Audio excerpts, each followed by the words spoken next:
Dios les bendiga, mis hermanos, bienvenidos a este libro titulado Estudio del Antiguo Testamento, un libro que ha sido desarrollado por los profesores de la Universidad Global. Quiero recordarle que si todavía no se ha suscrito al canal, lo haga para que pueda recibir notificaciones cada que se suba un video nuevo. Estamos estudiando la unidad número 2, titulada Los libros históricos. Estos libros de la Biblia, que abarcan desde Josué hasta Esther, presentan la crónica del establecimiento, destrucción y restauración de Israel como una nación. Señalan la historia de Israel desde los primeros días de la conquista de Canaán, a través de los tiempos espiritualmente difíciles de los jueces y reyes y la nación dividida, hasta el exilio y retorno del pueblo. Estaremos leyendo acerca del Imperio Israelita, el capítulo 5 de nuestro libro de estudio, que abarca segundo libro de Samuel, los dos libros de Reyes y también el primer libro de Crónicas, al igual que el segundo libro de Crónicas, capítulo 1 al 9 de ese libro. Junto con segunda de Samuel, los libros de Reyes y Crónicas resaltan tres fases en la historia de Israel: el reino unido, el reino dividido y el reino subsistente. A pesar de la hostilidad ocasional, la nación permanecía unida bajo el gobierno en el periodo de guerra de David y el liderazgo pacífico de Salomón. Sin embargo, poco después de la muerte de Salomón, las tribus se separaron en el reino del norte, que era Israel, y el reino del sur, que era Judá.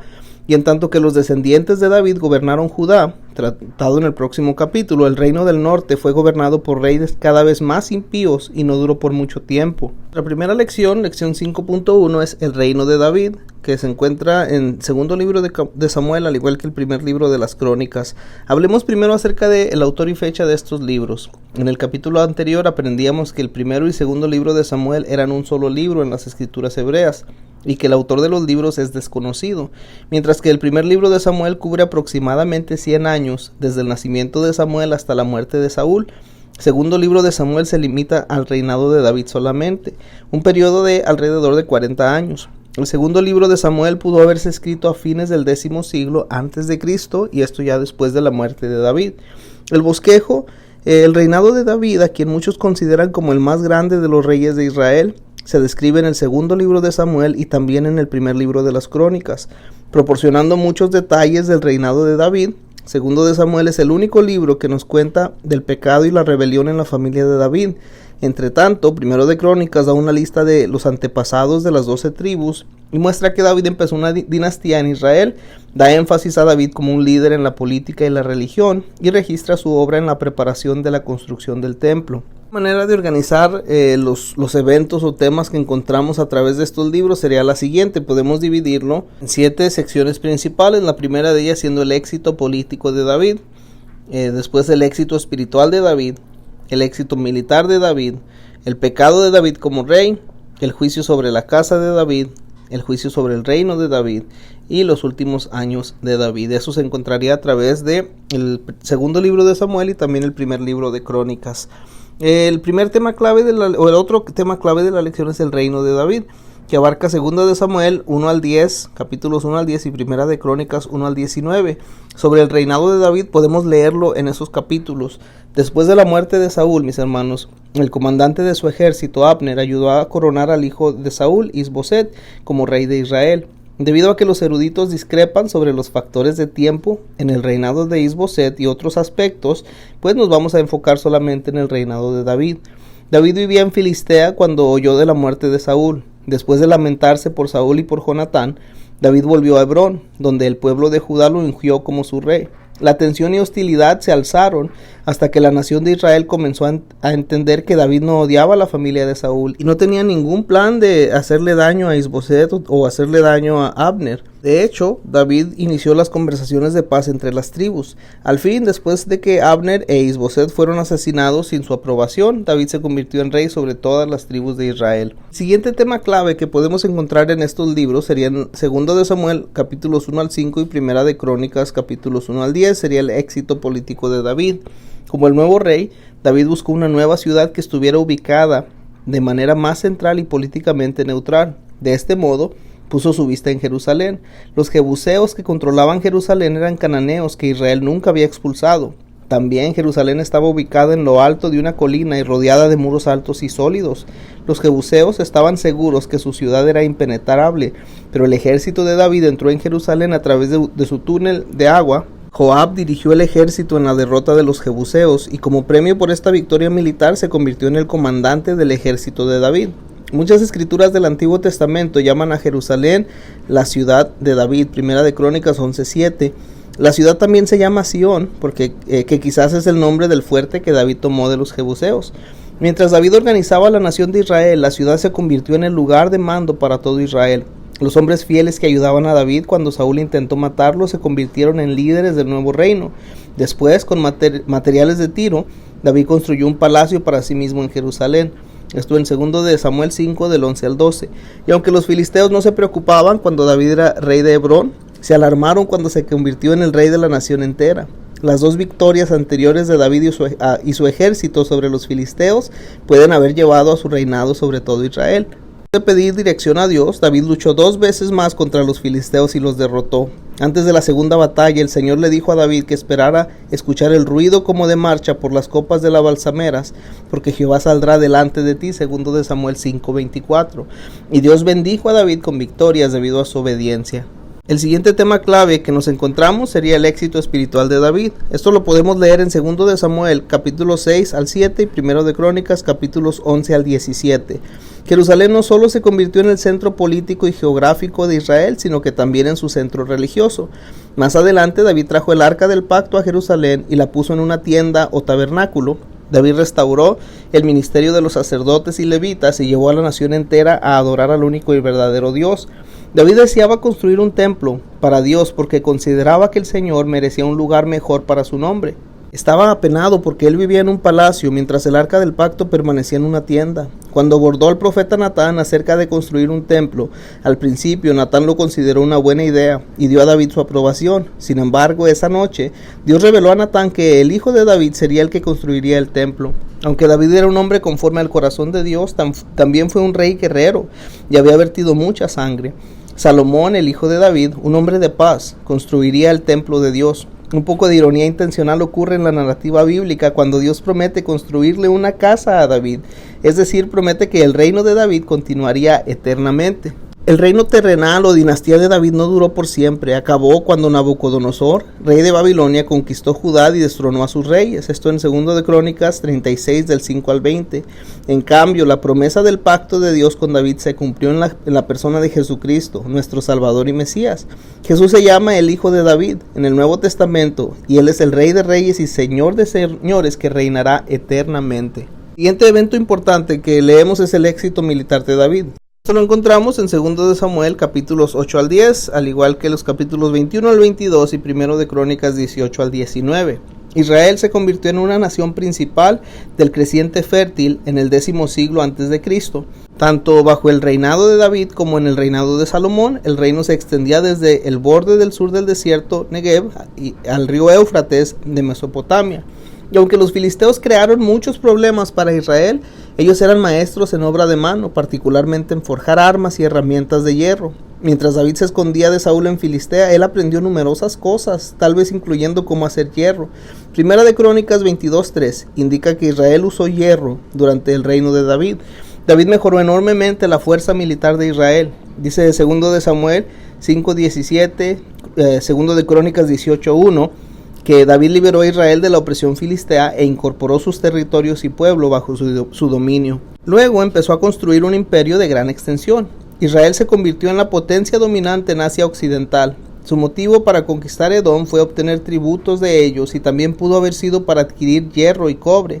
David también conquistó a los moabitas y amalecitas, tomando oro y plata de ellos. Cuando Siria y Amón se unieron para luchar contra David, él los derrotó a los dos. Después de esta gran victoria, todos los reyes que servían a Siria hicieron paz con Israel y le sirvieron.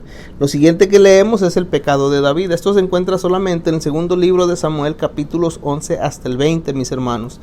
La Biblia no esconde los pecados de los líderes de Israel. De hecho, la narrativa bíblica es bastante detallada acerca del pecado y la vergüenza de David. Mientras que el 2 libro de Samuel, capítulos 1 al 10, relata los maravillosos años del éxito de David. Los capítulos 11 al 24 cuenta sus años de dolor. El éxito puede llevar al peligro espiritual. Una vez que se ha logrado poder y autoridad, se puede fácilmente abusar de ello. El deleite de David de su éxito militar, político y espiritual puede haber jugado un papel en su pecado.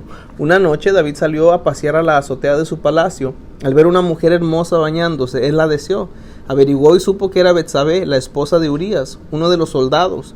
David mandó a buscar a Betsabé y tuvo relaciones sexuales con ella. Cuando Betsabé le informó que estaba embarazada, David intentó manipular a Urías para que viniera al hogar y durmiera con Betsabé.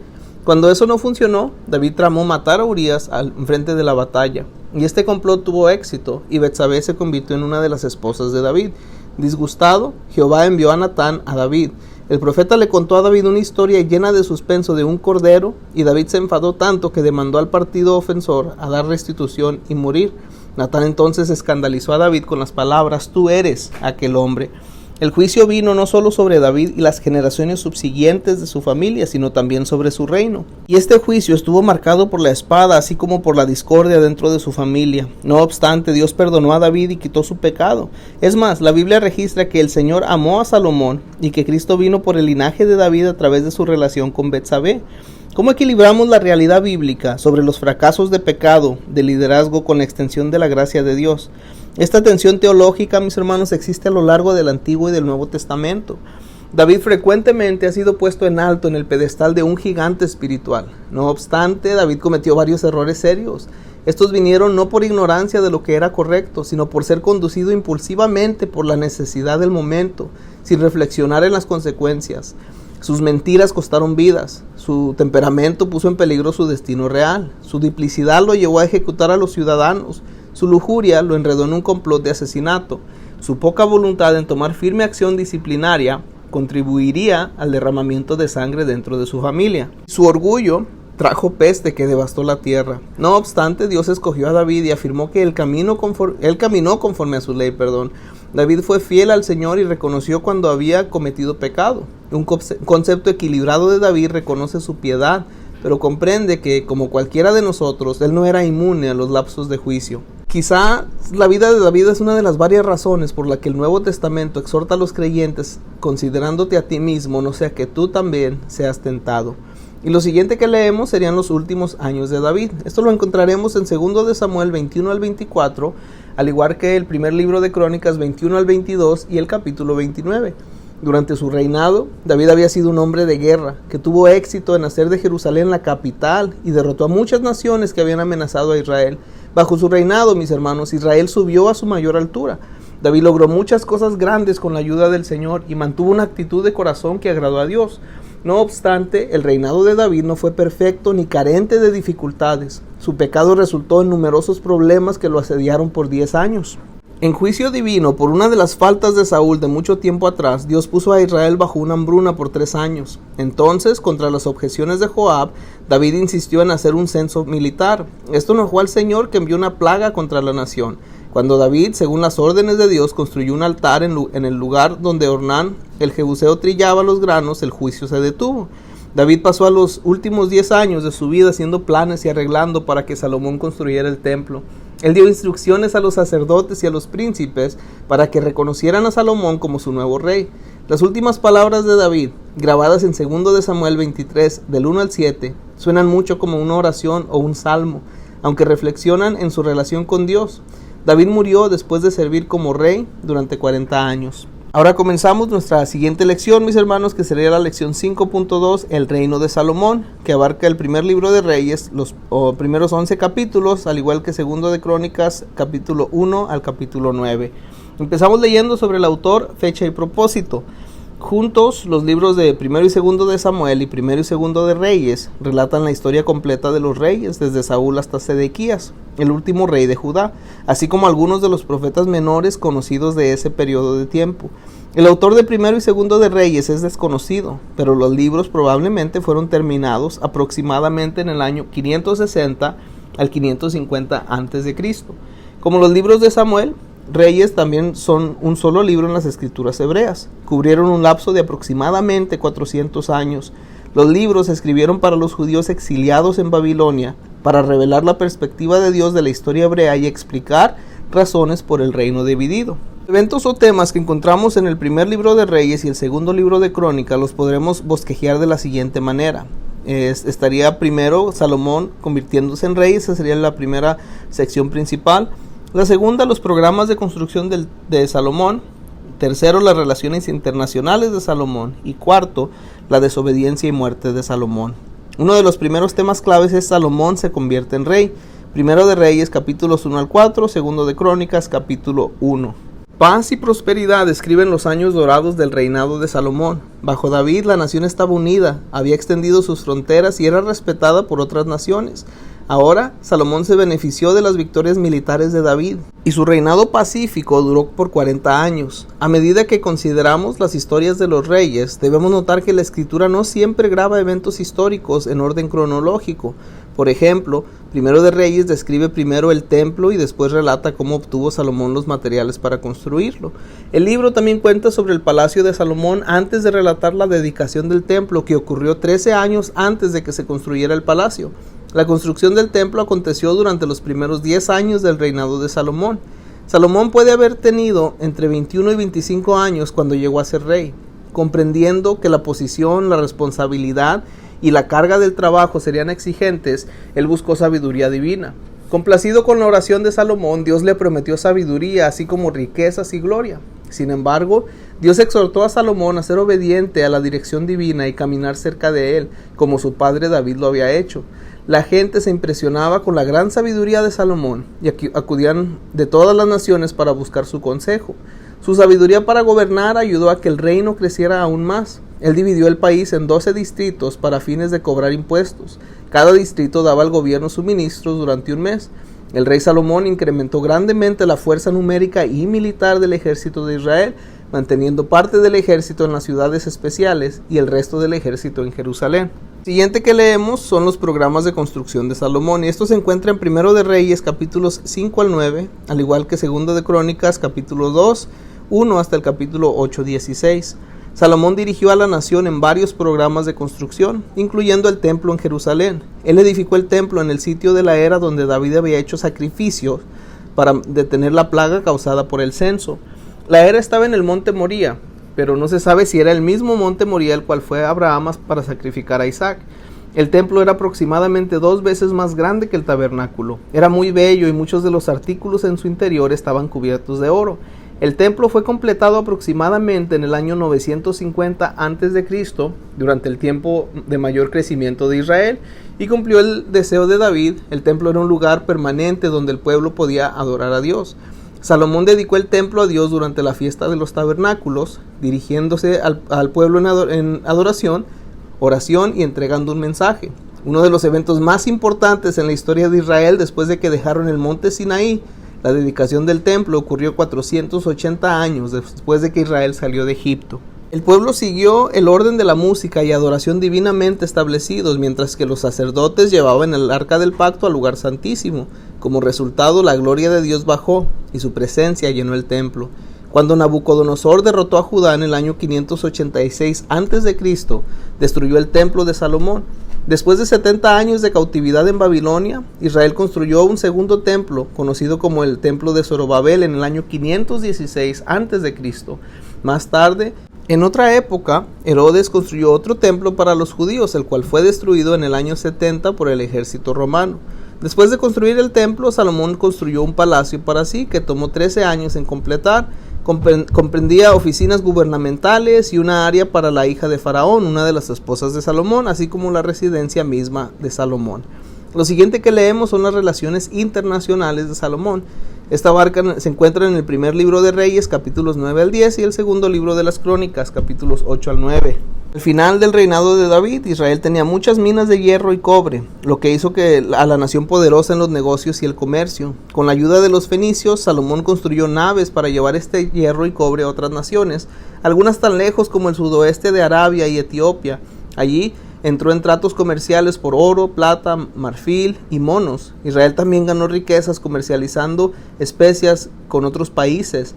Los caballos y carros que Salomón obtuvo de los hitas aumentaron su fuerza militar, y su poderoso ejército le permitió controlar el comercio en toda la región. La convivencia política llevó a Salomón a establecer relaciones internacionales mutuamente tolerantes con otros países. Esto pudo haber incluido una alianza con la reina de Sabá, que quedó asombrada de la sabiduría de Salomón y dijo que es mayor tu sabiduría y bien que la fama de la que había oído. Esto en el primer libro de Reyes, capítulo 10, verso 7. Lo último que leemos es la desobediencia y muerte de Salomón. El capítulo final de la vida de Salomón es penoso. A pesar de su gran sabiduría y riqueza, su vida acabó en fracaso y derrota. Como otros reyes, él confirmó tratados y selló alianzas casándose con las hijas de los reyes. Salomón tenía 700 esposas y 300 concubinas o esposas secundarias. Según 1 de Reyes 11:2, Dios había advertido a los israelitas: no os llegaréis a ellas, ni ellas se llegarán a vosotros, porque ciertamente harán inclinar sus corazones tras sus dioses. Sin embargo, Salomón permitió que su amor por esas mujeres pasara por encima de su sabiduría y obediencia. Él le permitió a sus esposas adorar a ídolos y construir templos a los dioses falsos, incluso adorando él mismo a varios otros dioses. Como resultado, su corazón no era perfecto con Jehová su Dios. Temprano en su reinado, Salomón entró en una alianza política con Egipto, lo que involucró una boda real con la hija del faraón.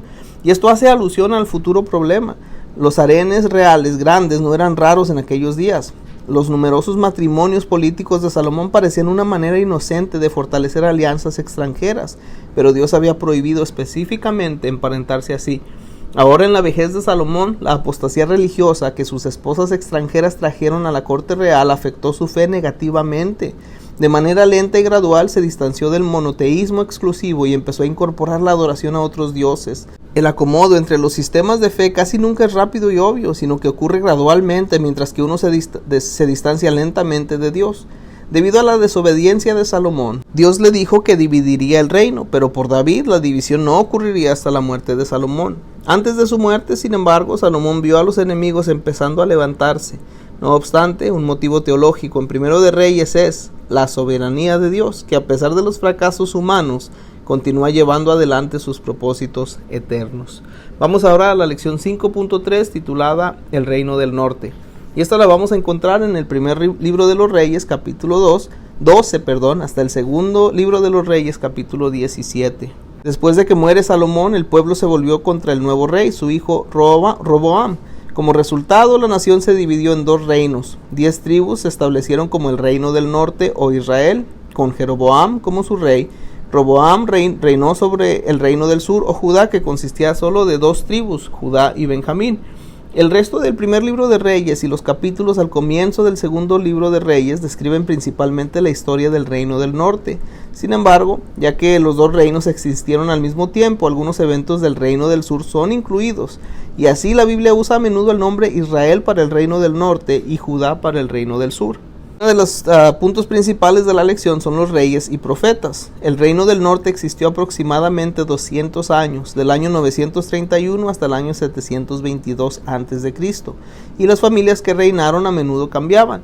De los 20 reyes, todos ellos hicieron lo malo y no sirvieron al único y verdadero Dios.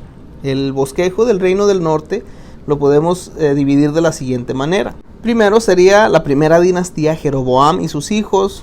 Luego vendría la segunda dinastía, Baasa y su hijo. La tercera dinastía, Omri y sus hijos. La cuarta, Jehú y sus hijos. La quinta, Manahem y su hijo. Y los últimos reyes de Israel sería la última sección principal. Leamos acerca de la primera dinastía, que usted lo puede encontrar en el primer libro de los Reyes, capítulos 12 hasta el capítulo 15. Debido a que Jeroboam tenía buenas habilidades administrativas, durante el reino de Salomón, el rey le había dado la responsabilidad de supervisar la construcción de la muralla de Jerusalén. Entonces el profeta Ahías reveló el futuro de Israel a Jeroboam. Ahías rasgó su propia capa nueva en 12 pedazos, representando las 12 tribus de Israel. Y Ahías le dio 10 pedazos a Jeroboam y profetizó que Jeroboam sería el rey de las 10 tribus. Cuando Salomón intentó matar a Jeroboam, Jeroboam huyó a Egipto y permaneció allí hasta la muerte de Salomón.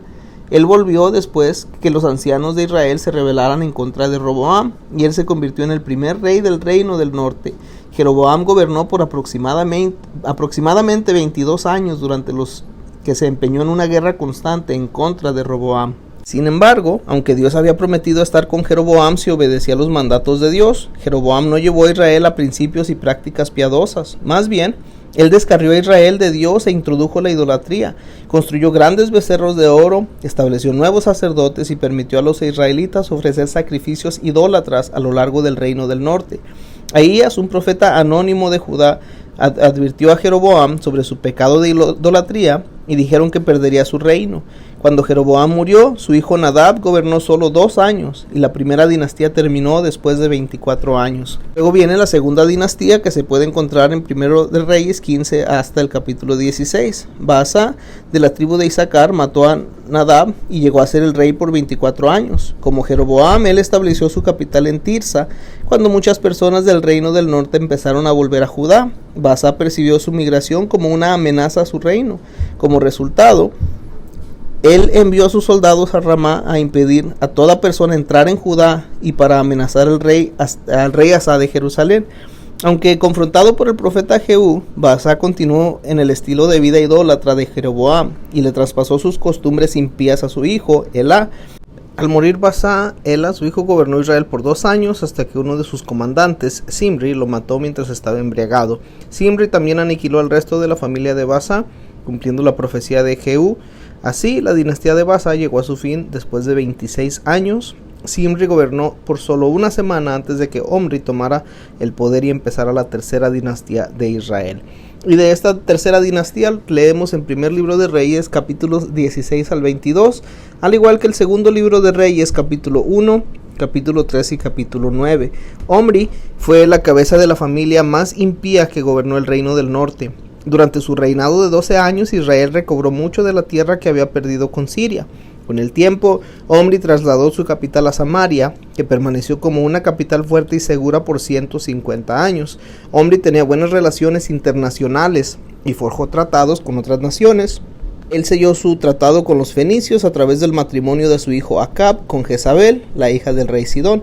Acab, el rey más famoso de la tercera dinastía de Israel, gobernó por 22 años, mientras el imperio se volvió muy rico bajo el reinado de Acab. La historia lo llama el más pecador de los reyes de Israel, porque él y Jezabel llevaron a Israel a adorar a Baal. Fue durante el reinado de Acab y Jezabel que el profeta Elías confrontó a los profetas de Baal en el monte Carmelo.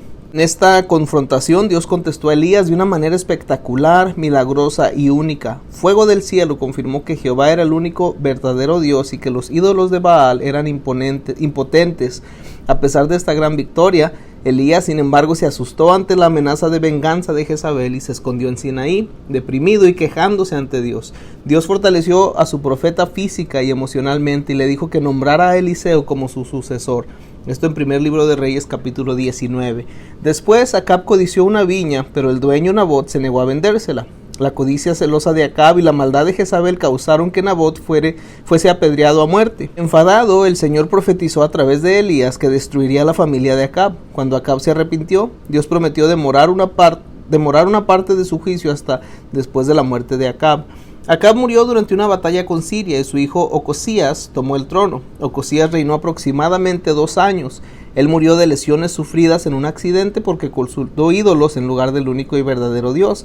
Joram, también llamado Jehoram, el hermano de Ocosías, llegó a ser el próximo rey y gobernó durante 12 años. Él fue un rey muy impío, y aunque no tan malo como sus padres, Acab y Jezabel. Mientras Joram se recuperaba de heridas recibidas en batalla, Eliseo envió un profeta joven que ungiera privadamente a Jehú como el nuevo rey de Israel. Jehú entonces mató a Joram y tomó el trono. En conjunto, la dinastía de Omri duró aproximadamente 47 años. Luego viene la cuarta dinastía, de la cual leemos en el segundo libro de Reyes, capítulos 9 al 10, al igual que los capítulos 13 al 14. La dinastía de Jehú gobernó el reino del norte por más tiempo que ninguna otra familia, casi 100 años. Jehú destruyó a la familia entera de Joram, incluso Jezabel, y acabó la adoración a Baal. No obstante, los israelitas continuaban adorando ídolos. Durante los reinados de Jehú y su hijo Joacás, Israel tuvo muchos enemigos. Los problemas con países vecinos debilitaron el poder de Israel. Sin embargo, bajo Joás, el hijo de Joacás, Israel empezó a prosperar de nuevo y a reconstruir su ejército. El reino de Israel se volvió más fuerte cuando gobernó Jeroboam II, el hijo de Joás. Jeroboam II, por 41 años, durante los primeros 12 años, gobernó con su padre. Considerado el mayor rey de los reinos del norte, Jeroboam II consiguió de vuelta mucha de la tierra de Israel e hizo más grandes las murallas de Samaria. Israel no tenía la paz y no existía tal riqueza desde los tiempos de Salomón. Jeroboam II murió en el año 753 a.C. y su hijo Zacarías fue rey por solo 6 meses antes de que lo matara Salum. En el periodo de 30 años después de la muerte de Jeroboam, el reino del norte se debilitó y cayó. De esta manera, en solo 3 décadas, Israel fue de su mayor fuerza a su punto más débil. La quinta dinastía y los últimos reyes de Israel, esto lo encontramos en el segundo libro de Reyes, capítulos 15 al 17. Manahem gobernó Israel durante 10 años después del reinado de un mes de Salum. Manahem y su hijo Pecaía, que gobernó durante 2 años, pagó impuestos a Asiria para evitar ser invadidos. Peca, hijo de uno de los capitanes del rey Pecaía, se rebeló en contra de Pecaía y lo mató. Esto acabó la quinta dinastía, que duró del año 753 al año 739 a.C. El Peca de Israel se unió con el rey Resín de Siria para luchar en contra de Asiria, su enemigo común. Asiria atacó a Siria y mató a Resín. En Samaria los israelitas mataron a Peca y entonces hicieron que Oseas fuera rey. Oseas, el último rey de Israel, fue considerado un rey vasallo porque hacía lo que Asiria le decía. Sin embargo, cuando el gobierno de Asiria cambió de manos, Oseas se rebeló. Los asirios sitiaron a Samaria, la capital de Israel, durante 3 años y finalmente obligaron a Israel a rendirse. Esto en el año 722 a.C. Esta victoria de Asiria marcó el final del reino del norte. Con eso, mis hermanos, damos final a la lectura de este capítulo 5, el imperio israelita, en base de 2 de Samuel, 1 y 2 de Reyes, 1 de Crónicas y 2 de Crónicas, capítulos 1 al capítulo 9. Dios les bendiga.